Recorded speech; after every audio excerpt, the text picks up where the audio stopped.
Terima kasih Anda masih bersama kami. Bagi Anda yang baru saja bergabung, kami hadirkan kembali 3 berita utama hari ini. 3 perahu nelayan di Purworejo diterjang ombak besar saat melarung sesaji ke tengah laut. Kementerian Sosial mencoret 200.000 penerima bantuan sosial karena terindikasi judi online. Presiden Prabowo Subianto meresmikan 80.000 kelembagaan koperasi merah putih di seluruh Indonesia.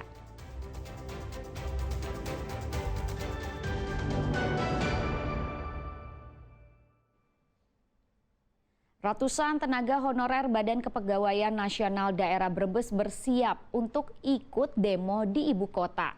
Mereka menuntut untuk diangkat sebagai pegawai pemerintah dengan perjanjian kerja.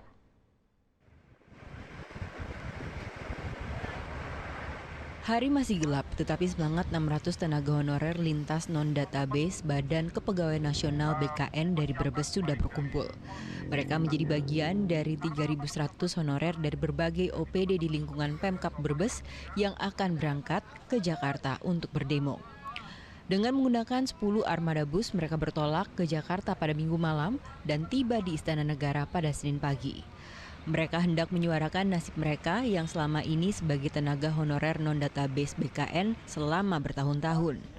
Mereka berharap diangkat menjadi ASN P3K karena sudah lulus tes sejak 2024 tetapi tak bisa masuk karena kendala database BKN. Rencana di Istana Negara. Sama siapa aja ini? Hanya di Brebes apa seluruh Indonesia, Mas? Seluruh Indonesia. Kira-kira sampai berapa ribu? Estimasinya itu 20.000. 20.000 ya? Iya, seluruh Indonesia. Jadi Tuntutannya apakah pada pemerintah? tuntutannya itu biar kami masuk P3K, terus tolak outsourcing ataupun di rumah. Berapa lama sih Mas ya udah mengabdi Mas paling lama? Paling lama ada yang 20 tahun, 15 tahun, 10 tahun, ini sudah lama belasan Mengabdi Mas, di dinas ya? Untuk Iya. honorer di Brebes sendiri, Mas, rata-rata mereka mendapatkan upah berapa sih sementara digaji? Ada yang berapa? Ya di bawah UMR Pak, ini ada yang 500.000, ada yang 700.000, ada yang 1 juta itu ini nggak sama semuanya, nggak sama. Rata-rata para honorer ini sudah bekerja selama 10 hingga 20 tahun. Namun mereka hanya digaji di bawah UMR.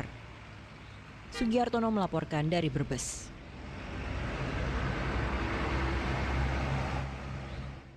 Kementerian Sosial telah mencoret 200.000 penerima bantuan sosial karena terindikasi judi online. Hal itu diungkap Mensos Saifullah Yusuf saat meninjau sekolah rakyat menengah pertama di Solo. Dari data PPATK, sekitar 500.000 lebih penerima bansos terindikasi bermain judi online. Dari jumlah tersebut, Kemensos telah mencoret 200.000 penerima bantuan pada triwulan 2 tahun 2025. Sedangkan 300.000 keluarga yang masih menerima bansos akan dievaluasi pada triwulan ketiga. Selain itu, Kemensos juga akan mengevaluasi warga yang telah menerima bantuan lebih dari 10 tahun. Hal itu dilakukan agar bantuan tersebut tepat sasaran.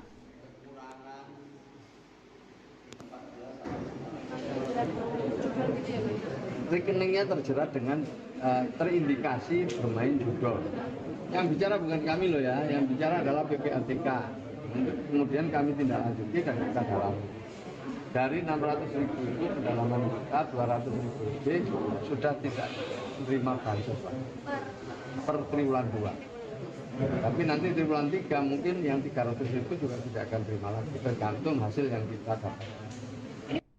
Lama menghilang beras Program Stabilisasi Pasokan dan Harga Pangan atau SPHP kembali muncul di pasar tradisional di Solo.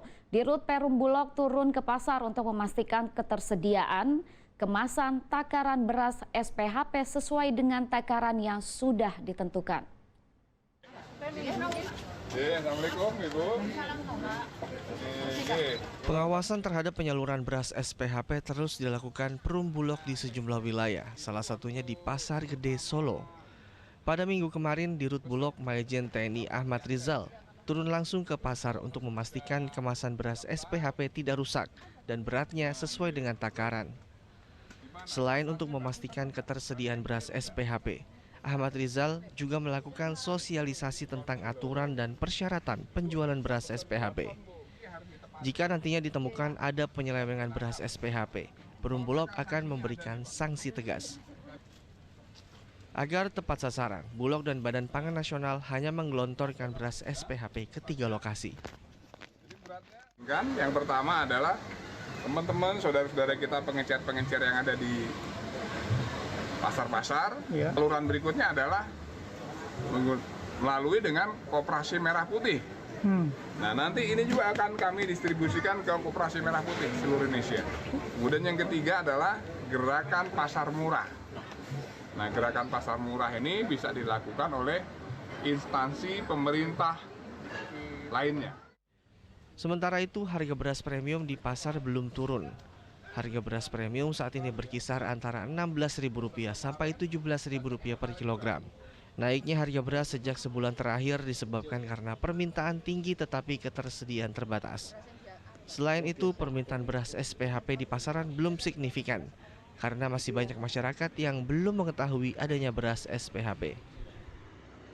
Karena itu ya stoknya ya, yang premium itu nggak banyak, tapi permintaannya banyak, jadi harganya jadi naik. Banyak dicari ya? Karena memang nggak ada kan, jadi warga belum tahu kalau ada stoknya. Beras SPHP dengan kualitas medium sengaja dijual oleh Bulog untuk membantu masyarakat menengah ke bawah. Bulog menggandeng sejumlah instansi seperti Satgas Pangan, TNI, Polri untuk pengawasan di lapangan, mencegah praktik beras oplosan di pasaran. Gimana? Pasarnya bagus apa enggak? Banyak yang beli atau enggak? Heri Prasetyo melaporkan dari Solo. 500 kilo. Ibu, ini harus ditepati loh, Bu. Oke, Pak. Nggak boleh nakal loh. Berita selanjutnya, sebanyak 80.000 kelembagaan koperasi merah putih di seluruh Indonesia diresmikan oleh Presiden Prabowo Senin kemarin. Kehadiran koperasi itu dipercaya bisa memperkuat ekonomi desa. Gunarsa, Ketua KDMP Bertempat di Desa Bentangan, Kecamatan Wonosari, Klaten, Presiden Prabowo meresmikan 80.000 kelembagaan koperasi merah putih. Tujuan Presiden Prabowo mendirikan koperasi merah putih untuk memperkuat ekonomi desa dan memperpendek rantai pasok kebutuhan pokok. Nantinya Koperasi Merah Putih akan memegang peranan penting untuk menyalurkan berbagai kebutuhan masyarakat. Dibentuknya Koperasi Merah Putih di desa dan kelurahan tidak menghapuskan koperasi yang lama. Konsep Koperasi Merah Putih selain membangun yang baru juga mengembangkan dan merevitalisasi koperasi yang sudah ada. Jadi dari lemah menjadi kekuatan. Ini adalah konsep koperasi. Dari ekonomi lemah menjadi kekuatan ekonomi yang kuat. Ini adalah konsep koperasi. Konsep koperasi